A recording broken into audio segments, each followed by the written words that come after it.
देवराज देवेंद्र आपल्या स्वागतासाठी पुढे येणार तोच सावधाने शब्द आपल्या मुखातून बाहेर पडले. पण देवतांचा राजा यांनी कधी न पाहिलेली आणि न देखिलेली अशी व्यक्ती आज आमच्या नेत्रासमोर उभी राहिली. आपल्या सर्वांगाचं मी निरीक्षण करतोय. हा अनाऊत चेहरा आमच्या डोळ्यासमोर उभा आहे तेव्हा या देवतांच्या राज दरबाराच्या शिष्टाईनुसार सर्वप्रथम स्वागत करतोय. धन्यवाद देतोय मी तुम्हाला. या अगदी आसनावर विराजमान व्हा. तुमच्या मान सन्मानाला केवळ आम्ही आदर दिलावी असता, पण तुम्ही एका क्षणार्धात बोलून गेलात की नेमका मी कोण. आजची ओळख करून देणारे ती ओळख तू केव्हाच विसरू शकत नाही. तुम्हाला खरं सांगायचं झालं तर अनाहूत चेहरा कधी न पाहिलेली व्यक्ती आमच्या डोळ्यासमोर उभी आहे असे शब्दप्रयोग आम्ही आतापर्यंत वापरले. तुम्ही कोण हे यापुढे मी विचारणार होतो. आधीच बोलून मोकळे झाला. ओळखी देऊ शकता. याला सुद्धा कारण आहे. ज्याचा तुम्ही शेवट केला तोच विश्वरूपा त्रिशिरा त्वष्टा यांचा सुपुत्र, हा नेत्रासमोर उभा असणारा रुद्रासुर. रुद्रासुर त्वष्टा ऋषींचा तू पुत्र. मग एका शंकेचं निराकरण करू शकशील? जमेल तर नक्की करेल. कारण कोणाच्या मनात काय असेल याचा ठाण न पत्ता. जे तुला ज्ञात आहे ते मला ज्ञात असेल अशातला भाग नाही. प्रयत्न नक्कीच करेल. रुद्रासुर आल्या आल्या सावधाने शब्द उच्चारलेस. करारी नेत्र कटाक्ष देवराज देवेंद्रावर टाकलास. त्यावेळी तुझ्याकडे पाहून वाटलं होतं की आज आलायस तो काहीतरी करूनच जाशील. पण आता तुझ्या मुखातून शब्द बाहेर पडले त्यानुसार आत्मविश्वास तुझा डळमळीतही दिसू लागला. माझ्या दिसण्यावर जाशील तर फसशील. तुम्ही इतरात माझी गणना करू नका. जो रुद्रासुर इथपर्यंत आलाय तो अस्तित्व निर्माण करण्यासाठी, अस्तित्वाच्या निर्मितीसाठी या देवराज देवेंद्राच्या 100 योजने रुंदीची आणि 150 योजने लांबीची देव सभेत तुझी पावलं पडली असतील तर येण्याचा उद्देश सरळ आणि स्पष्ट शब्दात आपण मला कथित करावा. एकच या रुद्रासुराच्या बंधूचा शेवट म्हणजे त्रिशिरा विश्वरूपाचा शेवट आपण केला. माझ्या बापाला दुःख झालं आणि त्याच तेथून उठलेला रुद्रासुर या गोष्टीचा जाब विचारण्यासाठी आलाय. माझ्या बंधूचा शेवट का केला, कोणत्या धर्माला अनुसरून केला, कोणता अधर्म माझ्या बंधुकर्मी घडला आणि म्हणून तुम्ही त्याचा शेवट केला. रुद्रासुर सत्याच्या राजगादीवर देवराज देवेंद्र अधिष्ठित आहे. जर माझ्याकडून पापाचरण घडलं असतं तर माझ्या कृतीवर देवतांनी टीका केली असती. देवतांनी मला जाब विचारला असता. पण तशी कोणतीही कृती माझ्या बाबतीत देवतांनी केलेली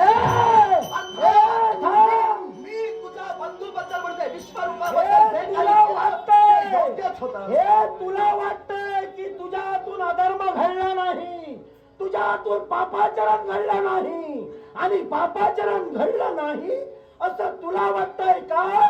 तर या राजगादीचा उपभोग एवढी कर्म तू करून सुद्धा भोगतोय.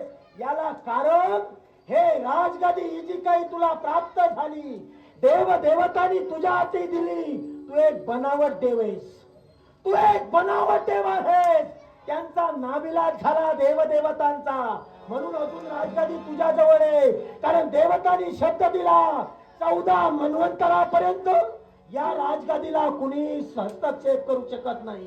मोठे पण सांगू नकोस. मी धर्माचा, मी सत्याचा, मी पुण्याचा, तू तर असत्याचा आहे. रुद्रासुर देवराज देवेंद्र असत्याचा होय. देवराज देवेंद्र बनावट देव.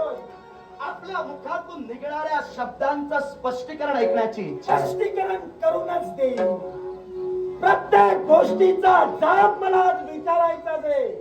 मला सांगा माझ्या बंधूचा शेवट तुम्ही का केला ते प्रथम सांगा. तुमच्या बंधूचा शेवट मी केला हे विधान मी मान्यच केलेलं आहे, पण तरी सुद्धा देवतांच्या या सत्यतेची खूण दर्शवणाऱ्या आसनी देवराज देवेंद्र अजूनही अधिष्ठित आहे.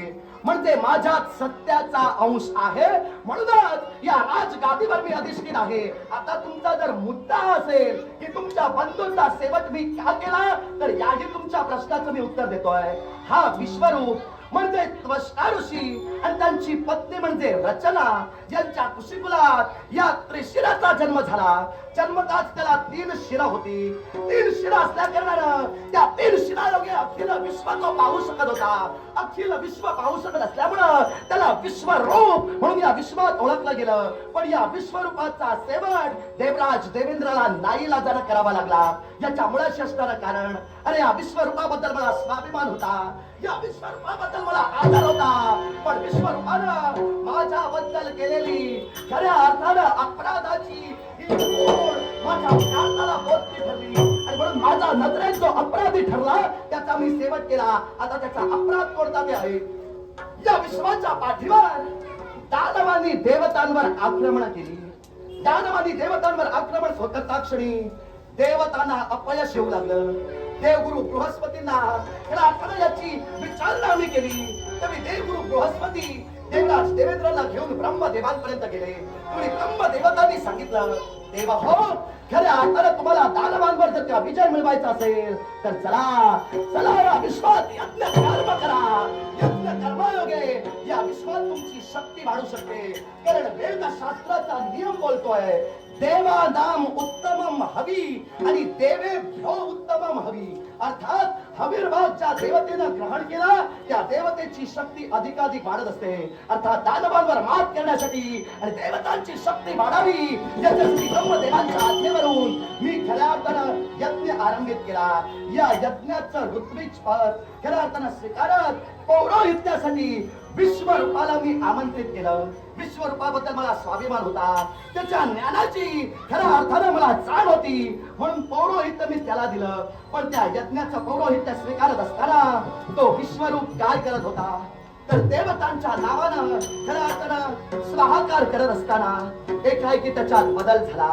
आणि बदल होता क्षणी देवतांच्या नावानं अविर्भाव ग्रहण देवता करत होते, आहुत्या तो देत होता. पण देवतांचं नाव घेऊन स्वाहा हे शब्द उच्चारणारा विष्णू एकाएकी दानवांच्या नावानं समिधा अर्पण करू लागल्या. त्यामुळं खऱ्या अर्थानं दानवांची शक्ती प्रबळ होऊ लागली. देवतांची शक्ती वाढावी म्हणून या खऱ्या अर्थानं विश्वरूपावर मी विश्वास ठेवून त्याला पौरोहित्य दिलं. पण त्यानं माझ्या विश्वासाला जो तडा घातला त्याच्यासाठी मला त्याचा सेवक करावा लागला. वा, सुंदर बोलला. सुंदरच बोल. पण जे हवं होतं ते तुझ्यातच ठेविलंस आणि बोलला. मग तुला जे काय तुला काय वाटलंय माझ्याकडून काढून घ्यायचं, प्रत्येक गोष्टीचं तुला काय हवं ते मी बोलणार नाही. मी माझी बाजू स्पष्ट करत चालणार. आता तू काय घेऊन आलायस ते पुढं कर. तू आतापर्यंत बाजू मारतच गेलास, तुझी बाजू मांडतच गेलास.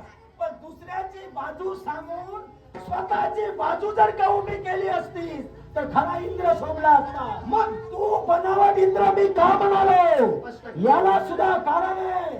मला सांग, निमंत्रित तू त्रिशिराला केलास, विश्वरूपाला केवळ त्या ठिकाणी बोलविण्याचं कार्य केलंस.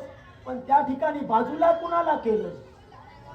ज्या देवगुरु बृहस्पतीने देवतांचं गुरुत्व स्वीकारलं त्या देवगुरु बृहस्पतींना बाजूला केलंस का?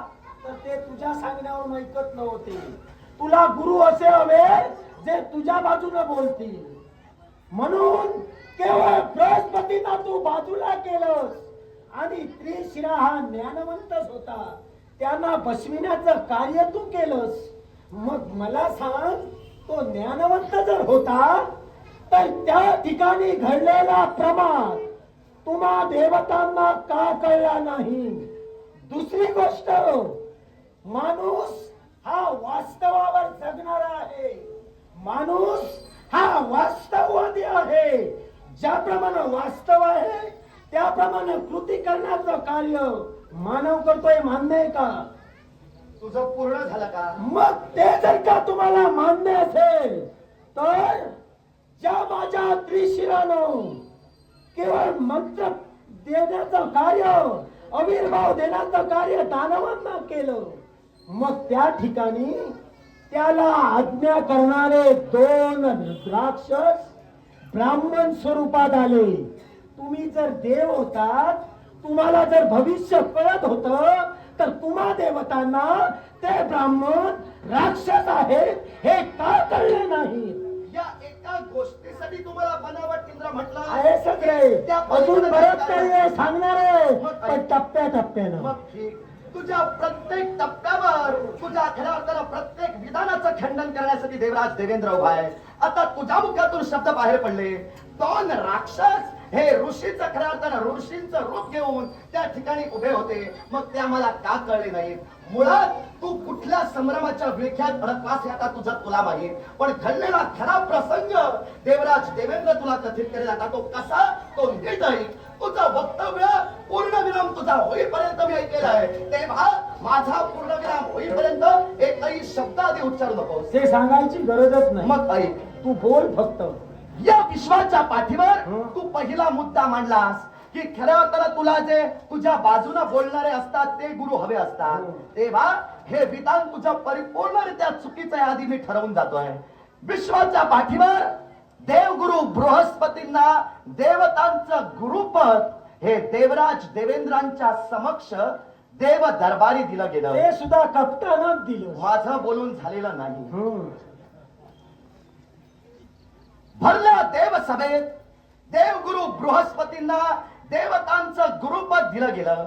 पण खऱ्या अर्थानं गुरुपदावरून मी देवगुरु बृहस्पतींना काही काळासाठी वंचित केलं होतं तुझ्या म्हणण्यानुसार. पण वंचित का केलं होतं याच्या मुळाशी सुद्धा कारण होतं. देव सभेत देवराज देवेंद्राची पावलं पडत होती.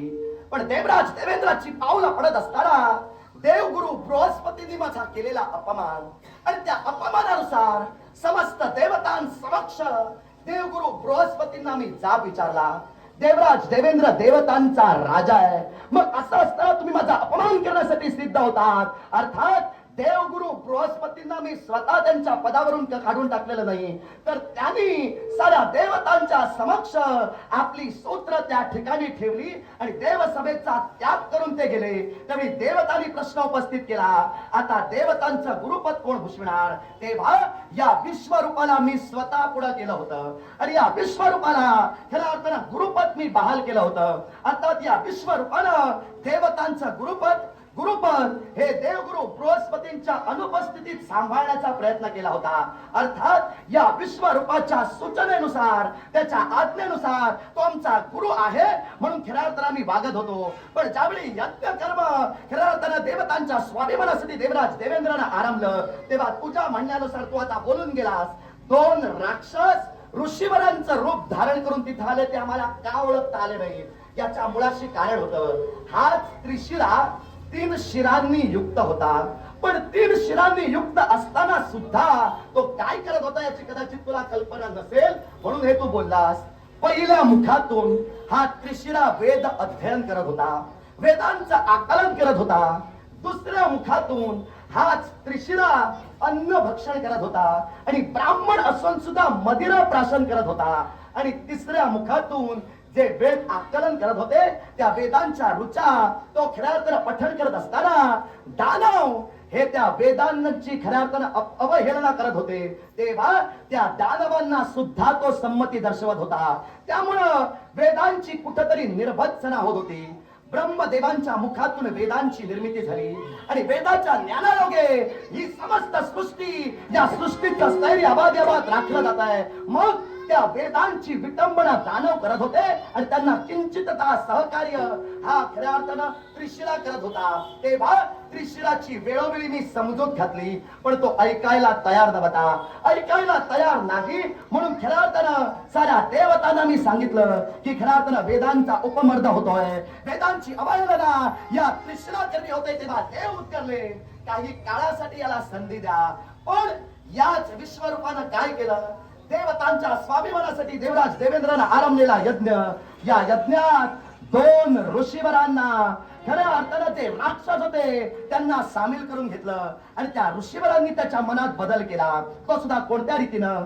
तर विश्वरूप हा खऱ्या अर्थानं त्वष्टा ऋषींचा जरी पुत्र असला तरी त्याची माता ही असुरच होती. त्याची माता म्हणजे रचना. हे कदाचित तुला माहित नव्हतं. अरे, हे माहित नाही, माहित नाही. माझं बोलून काय तुलाच माहिती आहे की का? निश्चितच मला माहित आहे. तुला जर माहित असतं तर तू बनावट इंद्र मला म्हटलंच अरे, आहे नसतं. असं. ऐक, माझं विधान आहे मी असं. पूर्ण करणार. माझं विधान मी पूर्ण करणार. ज्या अर्थी रचना ही असुर होती, असुर कन्या होती, त्या अर्थी त्या दोन ऋषीवरांनी त्याच्या मतात परिवर्तन केलं. मातेच्या स्वाभिमानासाठी झट. हा यज्ञ जर पूर्ण झाला तर तुझी माताच्या कुलात जन्माला आली ते कुल नष्ट होईल. अर्थात आमच्या स्वाभिमानासाठी ज्याला आम्ही पुरोहित म्हणून नेमला होता तो पुरोहित आमच्या विरोधात खऱ्या अर्थानं त्या यज्ञात स्वाहाकार टाकत होता. म्हणून त्याचा शेवट देवराज देवेंद्रानं केला. सांग मला, न्यायानं जर माझ्याशी बोलत असशील, धर्मानं जर माझ्या नेत्रासमोर उभा राहिला असशील तर यात देवराज देवेंद्रानं अधर्म काय केला आणि अधर्म काय केला त्या पलीकडे जाऊन देवराज देवेंद्र बनावट देव कसा हे ठोस कारण तुझं काय ते पुढे कर. याला सुद्धा कारण आहे. तू काय म्हणालास? त्रिशिरा 3 शिरांचे होते. शिर तिसरं मारीलच की तिन्ही मारीलीस? तुला काय समजलं? तिसरा शिर मारीलच की तिन्ही मारीलीस? माझ्या प्रश्नाचं उत्तर हवं. मुळात तुझ्या प्रश्नाचं उत्तर जर द्यायचं झालं तर त्याची शिर ही मी मारलीच नाही. तू मारलीच नाहीस. तू मारलीच नाहीस. त्रिशिराची शिर म्हणतोय मी. मग कुणी मारली? ऐक सांगतो. आता तू काय बोलून गेलास? देवराज देवेंद्र म्हणजे मला हे माहित नाही, तुला हे माहित नाही, म्हणजे सगळं काही तुलाच माहित आहे. आता ठाम सांगतो, मला सांग. तुझ्यापेक्षा मला बरंच काही माहित आहे. ऐक ऐक, एक लक्षात ठेव. एक शिर मारला, 2 मारली की 3 मारली ते आता तुला सांगतोय. देवराज देवेंद्रानं खऱ्या अर्थानं वेदांची निर्भत्सना करणारा हा त्रिशिरा, या त्रिशिराचा शेवट करण्यासाठी त्याच्यावर आपल्या हाती असणाऱ्या शस्त्रानं वार केला. पण त्या त्रिशिराची 3 शिरं, ही 3 शिरं पुन्हा साधली जात होती. पुन्हा साधली जात होती आणि त्या योगे त्रिशिरा पुन्हा पुन्हा जिवंत होत होता. तेव्हा एक सुतार, हा सुतार माझ्या डोळ्यासमोर मला दिसला. अर्थात त्या सुताराला मी हाताशी घेतलं आणि त्याला सांगितलं, मला तुझं सहकार्य हवंय. हा त्रिशिरा 3 शिरांनी युक्त आहे. अर्थात जोपर्यंत यांची शिरं अनभिन्न होणार नाही तोपर्यंत यांचा शेवट होणार नाही. तेव्हा त्याची शिरं मी मारली नाहीत, त्या सुतारानं त्याच्या 3 शिरांचं खंडन केलं. त्या पलीकडे जाऊन तो सुतार, ऐक, तो सुतार आधी मान्यता दर्शवत नव्हता, पण त्यानं सांगितलं माझी इच्छा जर तू परिपूर्ण करत असशील तरच तुझ्या खऱ्या अर्थानं मताला मी दुजोरा दर्शवेन. तेव्हा त्याला शब्द दिला.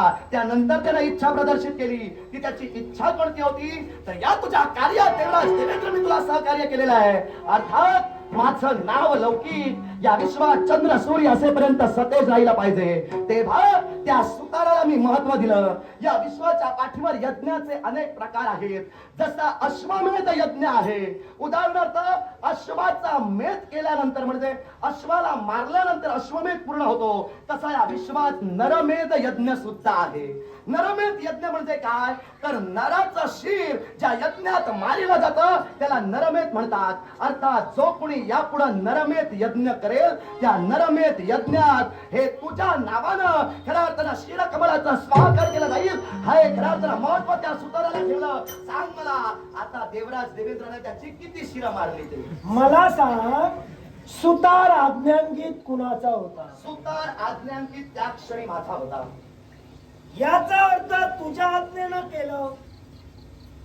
तुझ्या आज्ञेनं जर ते केलं, तिसऱ्या मुखाने वेदाची कुचेष्टा केली, थट्टा तिसऱ्या मुखानं केली, मग पहिल्या मुखानं त्याच्या मुखात काय निघत होतं?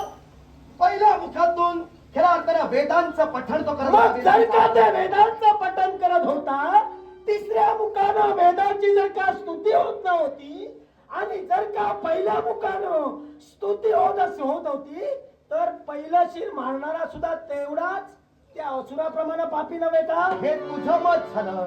पण जो वेदांची निर्वचना करत होता, देवतांच्या यज्ञ कार्यात जो खऱ्या अर्थानं कलुषितपणा निर्माण करण्याचा प्रयत्न करत होता, त्याचा शेवट होणं गरजेचं होतं. जर ती शिळा एकत्र राहिली असती तर त्याचा शेवट झाला नसता. म्हणून मी केला. आणि ऐक, मी जे कृत्य केलं ते अधर्माचं तू म्हटलंस, पण मी जे कृत्य केलं त्याचा या विश्वाला फायदाच झाला.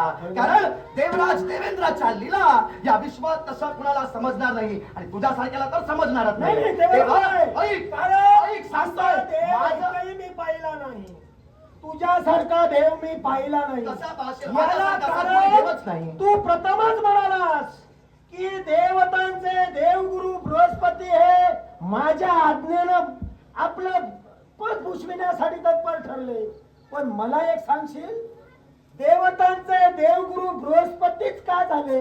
याला कारण होतं, पण त्याआधी मी केलेलं जे कृत्य होतं त्याचा फायदा विश्वाला कसा झाला हे सांगू की आता तिथंच नको, ठेवू? आधी हे सांग, माझं मला आवड. मग ठीक. तुझं नको. मग तुझं तेच खरं करण्यासाठी जर तू आलास तर हा अहंकारच आज तुझ्या नाशाला कसा कारणीभूत ठरतो? देवा तरी चालेल, पण ऐकूनच जाणार. मग ऐक, देवगुरु बृहस्पतीच देवतांचे राजा कसे झाले हा प्रश्न तू उपस्थित केला. राजा नव्हे, गुरु कसे झाले ते सांग.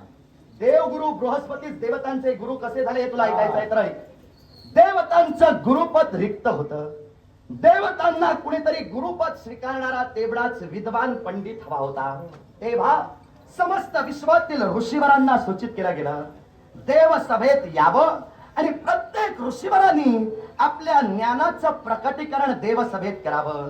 जो कोणी सवाई ठरेल, जो कोणी श्रेष्ठ ठरेल त्याला देवतांचं गुरुपद बहाल केलं जाईल. अर्थात जो दिवस ठरला होता, जी वेळ ठरली होती, त्यावेळी देवगुरु बृहस्पती आले. त्याने आपल्या ज्ञानाचं प्रकटीकरण केलं. समस्त देवतांच्या साक्षीनं, त्रय देवतांच्या मान्यतेनं त्यांनी गुरुपद आपल्या ज्ञानायोगे मिळविलं आणि देवगुरु बृहस्पती देवगुरु झाले. देवगुरु बृहस्पती एकटेच येणार होते की अन्य कुणी पंडित होते? आता मी काय सांगितलं? मी काय म्हणालो? सृष्टीतील विद्वान पंडितांनी या वार्तात एकट्यासाठी ती स्पर्धा नव्हती, सगळ्यांसाठी होती. मला सांग, देवगुरु बृहस्पतींच्या तोडीस तोड विश्वात कोण होते? बरेचसे ऋषीवर होते. मग जे दैत्यांचं गुरुत्व स्वीकारून दैत्य राजांसाठी झटते ते दैत्य गुरु शुक्राचार्य यांच्या जीवनात तू काय केलं जेणेकरून देवतांचे गुरु बृहस्पतीच व्हावे? काय केलं सांग. याला कारण होतं. खोटं बोलू नको. मी आतापर्यंत तरी खोटं बोललेलो नाही. तुझ्यासारखी बाजू मारण्याची मला सवय नाही. मी बाजू मांडूनच चालतो. मला जर एखादा विषय बाजू मांडता यायला हवी, उन्हापेक्षा बाजू मारता यायला हवी, जेणेकरून आपण सुखी. हे मला सांगू नको. मग या तत्वानं जर तू चालत असशील तर या क्षणी बाजू मांडणारा मी ठरतोय, बाजू मारणारा तू ठरतोय. अर्थात मी बाजू मांडून सुखी आणि तू मारून सुखी. अर्थात या देवसभेत जे जे बसलेले आहेत त्यांनी सुज्ञ कोणते ओळखावं, बाजू मांडणारा सुज्ञ की मारणारा सुज्ञ. याचा विचार तू करून नये. आता काय करू? माझ्या प्रश्नाचं समर्पक उत्तर मिळाल्यानंतर दैत्य गुरु शुक्राचार्यांच्या बाबतीत तू काय केलं, तेच सांगतो. तू काय केलं हे ऐकल्यानंतर ते ठरविणार आहे की तू किती खालच्या थराला जाऊ शकतो. मग ऐक, तू अधर्म करू शकतोस, तू नात्यांचा विचार करू शकत नाही, हे आता त्यांना कळणार आहे. नात्यांचा मी विचार करू शकत बोल. नाही. मग दैत्य गुरु शुक्राचार्यांच्या बाबतीत तू काय एक केलं? प्रश्न फक्त विचारतोय. आल्यापासून तूच प्रश्न विचारलास. मी एकही तुला प्रश्न विचारला नाही. मी खंडन केलं. फक्त एकच विचारू प्रश्न. नको. माझ्या प्रत्येक प्रश्नाची उत्तरं दे. म्हणजे देव आहे. मी काय तुझी गाळात सोडवायला उभा राहिलो की काय? तुम्ही देव आहात? तुम्ही देव आहात? मला सांगा, तुम्ही देव आहात ना? आता देव म्हणूनच आलाय मग का? देव तत्वात तुम्ही वावरण्याचं कार्य जर करतात तर प्रत्येक व्यक्तीच्या मनात असणारा संशय दूर करणं काम कुणाचं? बरं ठीक. माझा ठीक प्रश्न नको. माझा प्रश्न तसाच राहू दे. तू आता कसा तुझ्या दे? प्रश्नाचं उत्तर देतोय ऐकून सर. द्यावंच लागेल. देणारच आहे. दे. देणारच आहे. माझी हो, सवय आहे. देणार. माझी सवय आहे. या सवयीशी माझं देणं घेणं नाही. कसं असेल? मला माझ्या प्रश्नाचं उत्तर हवं, ते मिळालं की तुझं काय करायचं ते करू तुझ्या नका. प्रश्नाचं उत्तर मी योग्य आहे तेच देणार. पण मला जर एखादी गोष्ट माहीत नसेल तर ती खोटी मांडण्यापेक्षा मी मला माहीत नाही म्हणून सांगून मोकळा होतो. मला त्यात लाज वाटत नाही. ते कळतंय, ते सांगायची गरज नाही. ते टप्प्याटप्प्यानं कळणार. तू निर्लज्ज आहेस हे सांगायची गरज नाही. मी सांगणार आहे. मग तू किती सभ्य आहेस? हो, मी तुला सांगितलं. तू काय मी सांगितलं? सांगितलं नाही. अरे आत्ताच कुठं माझा जन्म झाला. ज्ञान संपादन करून इथंच आलोय. तुझ्या माझ्यात फरक काय माहितीये का? मी सभ्य आहे आणि मी धर्माचं हे पटवून देण्यासाठी माझ्या जीवाचा आटापिटा करतोय, पण तू स्वतःच सांगतोयस मी निर्लज्ज. अरे आटापिटा ज्यालाच करावा लागतो. आटापिटा ज्यालाच करावा लागतो ज्याच्या गाठीला अधर्म आहे, ज्याच्या गाठीला खोट आहे, ज्याला दुसऱ्याचं बरं बघवत नाही त्यालाच आटापिटा करावा लागतो. जो सत्याचा असून सुद्धा समोरचा जर मान्य करणारा नसेल तर ते पटवून देण्यासाठी सुद्धा आटापिटा करावा आता लागतो. ते सांग, नाही तर ते विसरणार आहे. विसरणारा मी नव्हे. तुझ्या प्रश्नाचं उत्तर देतो. हवंयच मला. दैत्य गुरु शुक्राचार्य हे देवतांचे गुरु झाले नाहीत. त्यांच्या बाबतीत मी काय घडविलं असं तू प्रश्न कपट केला. काय केलंस ते सांग. मी काय घडविलं ते सांगणार. कपट तू ठरवून मोकळा प्रत्येकाला झाला. बरोबर कपट वाटतं. ते- आपण जे करतोय ते धर्माचं, दुसरा करतोय ते कपट. त्याप्रमाणे मला वाटलं तू केलं ते कपटच आहे. मी तरी म्हणेन ते धर्म कार्य आहे. मी कसं ते तू सांगणार? धर्माचाच आहे. मी सांग आता फक्त. आता मग जागेवर आलास. मी धर्माचा आहे ते तू मान्य केलंस. तू सांग. ऐक, प्रश्नाचं उत्तर महत्वाचं आहे. तू गोंधळून आधी जाऊ नकोस. न्यायासाठी जर आला असशील तर न्यायाच्या जागेवर उभा राहा, धर्माच्या जागेवर उभा राहा आणि माझ्याशी बोल. जेव्हा बाजू तुझी पडते तेव्हा विनोद करायला घेतोय. काय वाटलं? देवेंद्र गुरफटणार की काय? मला सांग, ईश्वर बुद्धीची देवता कोण? चंद्रमा. मग मला बुद्धी कोण देतोय? त्याला विचारते ना, त्यानं तुला दिली की नाही? तुमच्या आज्ञेत नाही ते चंद्रमा तुमच्या आज्ञेत नाही की माझ्या काय? आज्ञेतच आहे. पण ऐक आता मला असं वाटू लागलं, चंद्रमा देवतेने तुला बुद्धी दिली असं म्हणत असशील तर चंद्रमा देवतेने जर अतिच तुला बुद्धी दिली असं वाटू लागलं. नाही आहेच मी होती जरा. अति झालं. तुला काय म्हणायचं? मग काही हरकत नाही. तुझा मुद्दा स्पष्ट करतोय. तुझा शहाणपणा पूर्ण व्यर्थ बोलण्यापेक्षा तुझा मुद्दा मी स्पष्ट करतोय. व्यर्थ तू बोलतोयस. देवगुरु बृहस्पती देवसभेत आले. त्यांनी आपल्या ज्ञानाचं प्रकटीकरण केलं. ज्ञानाचं प्रकटीकरण करून त्यांना देवगुरु पद दिलं गेलं. पण हा उशना म्हणजे शुक्राचार्य ज्यांचं तो बोलतोय, हे शुक्राचार्य वेळेवर पोचते झाले नाहीत. याच्या मुळाशी कारण होतं त्यांच्या जीवनात मी काय घडविलं असा प्रश्न तो केलास. मी सत्य आहे तेच सांगणार. जी अडचण आहे ती अडचणच आहे. माझी कन्या म्हणजे जयंती. या जयंतीला त्यांच्या मार्गात खऱ्या अर्थानं दुभंगता निर्माण करण्यासाठी मी पाठवलं होतं. माझं बोलून झालेलं नाही. जोपर्यंत माझं बोलून होत नाही तोपर्यंत तो बोलू नकोस. तो बोलत असताना मी मध्यंतरी बोलणार नाही. ऐक, माझी कन्या जयंती ही शुक्राचार्यांच्या मार्गात उभी ठाकली. शुक्राचार्यांसमोर ती प्रेमाची याचना करू लागली. त्यावेळी देवतांचं गुरुपद स्वीकारण्यासाठी येणारे हे उशना, हे शुक्र त्या क्षणी त्या जयंतीच्या प्रेमातच गुरफटून राहिले. प्रेमात गुरफटून राहिल्या कारणानं देवगुरु बृहस्पतीने आपल्या ज्ञानाचं प्रकटीकरण केलं आणि त्यांनी देवगुरु पद मिळवलं. हे योग्य वेळी पोचले नाहीत त्यामुळे ते देवगुरु झाले नाही. अरे पोचणार कसे? कारण तू निर्लज्जपणाचा कळसच केलास. अरे कोण असा विश्वास बाब आहे तो आपल्या कन्येला दुसऱ्याच्या मार्गात प्रेमाचे चाळे करायला पाठवेल? मग ऐक, असा निर्लज्ज तू. मग असा जर तुझा मुद्दा असेल तर या मुद्द्याला मी योग्य ती खोड तुला देतोय. मी जयंती आणि जयंत यांचाच भाग नव्हे. सृष्टीचा स्थैर्यकर्ता मी आहे. सृष्टीचा उद्योजक मी आहे. या सृष्टीचं स्थैर्य माझ्या निर्णयावर अवलंबून आहे. अर्थात ते सृष्टीचं स्थैर्य राखणं ही माझी जबाबदारी आहे. उशना म्हणजे शुक्र हे देवगुरु पदासाठी योग्य नाहीत या मताला मी तेव्हाही ठाम होतो आणि आताही ठाम आहे. कसा तेही तुला सांगतोय. या विश्वाच्या पाठीवर रज, तम आणि सत्व हे 3 गुण. पण जो गुरुपद भूषविणारा असतो तो खऱ्या अर्थानं सत्व गुणाचाच असायला हवा असं मी सांगत नाही, वेद सांगताय. अर्थात गुरुपदासाठी गुरु जो असतो त्या गुरुना सत्वगुणी असावं. उशना हा तमोगुणी होता. हे ब्रह्मदेवांचे शब्द आहेत, माझे नाही. तेव्हा उशना हा तमोगुणी असल्या कारणानं तो देवसभेत देवतांचा गुरु होणं मला मान्य नव्हतं. तेव्हा त्याची परीक्षा घेण्यासाठी मी जयंतीला पाठविलं. भलेही तू आता बोलून मोकळा झालास, तुझ्यासारखा बाप दुसरा नसेल, पण माझ्या कन्येला या सृष्टीच्या स्थैर्यासाठी मी पुढे पाठविलं. मला फक्त तू एवढंच सांग, हा जर देव गुरुसाठी उसणा पुढे येत होता, हा शुक्राचार्य देवतांचा गुरु होण्यासाठी येत होता, तर त्यानं त्या माझ्या जयंतीच्या प्रेमातच आपला वेळ व्यर्थ का घालवावा? अरे याला कारण तू त्याच्या मागाहून एक. अरे मी फक्त जयंतीला पाठविलं, मी त्याच्याच बरोबर राम उसाला सांगायला मला गेलो. सांग, तिच्या मागाहून एक यक्ष निर्माण कुणी मायावी केला? कुणी केला मायावी यक्ष सांग निर्माण? ना. तूच केलास ना?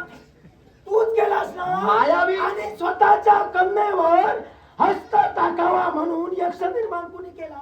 आणि त्याला वाचविण्याचं कार्य तो करत होता. त्याच्यात जर माणुसकी नव्हती तर त्यानं तुझ्या कन्येला वाचविलं असतं. मी तुला काय तू सांगितलं? काही सांगू नको. शुक्राचार्यात माणुसकी नव्हती असं मी सांगितलं का? तू तो तमोगुणी होता. योग्य नव्हता. तो- म्हणजे विश्वात काही बृहस्पती एकटाच तेवढा मनकरी होता की काय? जेवढे ऋषी आले, एकट्या देवगुरु बृहस्पतींनीच आपल्या ज्ञानाचं प्रकटीकरण केलं नव्हतं. ऋषी जे आले त्यांनी ज्ञानाचं प्रकटीकरण केलं होतं, पण देवगुरु बृहस्पती सवाई ठरले. माझा तुला प्रश्न काय होता? मी यक्षाला पाठवू दे न पेक्षा माझ्या कन्येला पाठवू दे आणि कुणाला पाठवू दे? हा जर देवतांचा गुरु या पदासाठी आपल्या निश्चयाला जर ठाम होता, तर आपला वेळ तिथं का व्यर्थ घालवत होता? त्याला जर माहित होतं की देवतांचा गुरु मला व्हायचं आहे, हे माझं ध्येय आहे, ते ध्येय मला गाठायचं आहे, तर माझ्या जयंतीनं त्याच्यावर अतिक्रमण केलं नाही. तो यायला पाहिजे मला होता. सांग, त्याच्या अंगी जर का ते गुण तुझ्या म्हणण्यानुसार न होते, तो योग्य न होता, तर विश्वात देवतांचं गुरुत्व देण्याची जबाबदारी कोणच्या हाती होती? 3 देवतांच्या हाती मग होती. 3 देवतांच्या जर हाती होती तर तो योग्य नाही. आणि तो योग्य नसेल तर त्याच्या मार्गात ज्या अर्थी तुम्ही संकट निर्माण केला, याचा जर तो योग्य होता, मग तुम्ही अयोग्य हो. तरी देवतांनी मी जयंतीला पाठविलं याचा मला जाब तर देवतांनी विचारला नाही. तू जर विश्वरूपाच्या म्हणजे तुझ्या भावाच्या स्वाभिमानासाठी आलास, तर तू मला त्याचं का शुक्राचार्याचं सांगतोय? तू याला कारण आहे, तुझी कर्म सांगतोय. माझे कर्म तू एवढा माझे मोठा कर्म नाहीस. तू काढू नको. मी देवतांच्या सत्य आसने स्थित आहे. तू एवढ्यावर तापला नाहीस. अरे स्वतःच्या कन्याच्या बाबतीत जो करतो तो दुसऱ्याच्या बायकोचा सुद्धा विचार करणार नाही. म्हणजे आणि ते कृत्य तुझ्याकडून घडलं. दुसऱ्याच्या बायकोबद्दल मी कृत्य होय, घडविलं. होय. मला माहित आहे तू काय बोलणार, कारण या दुसऱ्यांच्या बायकोंबद्दल मी इंद्रानं काय काय केलं याची बऱ्याच जणांना वाच्यता केलेली आहे. नाही, तुला मी बोलतोय याला कारण आहे. तुला जर तू करायचं- धर्माचा पुरस्कार रे त्या ठिकाणी गेलास. माझ्या बंधूला मी बोलतो याला कारण आहे, कारण तुला पटवून देणार आहे. माझ्या बंधूला ते 2 ब्राह्मण, ते ऋषीमुनी राक्षस आहेत हे कळलं नाही, म्हणून त्यांच्या हातून ते कृत्य घडलं. त्याला तुम्ही मारिलात. तुम्ही जर का देव त्यांना ओळखू शकत नाही, आणि तुम्हाला तरी कोणी कोणी ओळखलं? जाताना तुम्ही अहिल्याच्या महालात गौतम ऋषी बनून गेलात आणि येताना बोका बनून आलात. मग बोकाही ओळखला नाही विश्वात आणि गौतमही ओळखला नाही. मग असं जर विश्वात चालत असेल, तुम्ही देव जर का अधर्मानं वागत असाल आणि आमच्या सारखे भक्त जर का विश्वात सद्गतीनं वागत असतील, तर तुम्हाला काय म्हणावं? अहिल्याबाबत तू बोलला, पण अहिल्या तू सांगणार आहेस मी धर्मासाठी केलं, माझं कर्म सांगणार नाही. मग हे तू सांगणार मग आहेस. तुझ्यासारखा निर्लज्ज आहे म्हणून आहेस सांगितलं का का? तू?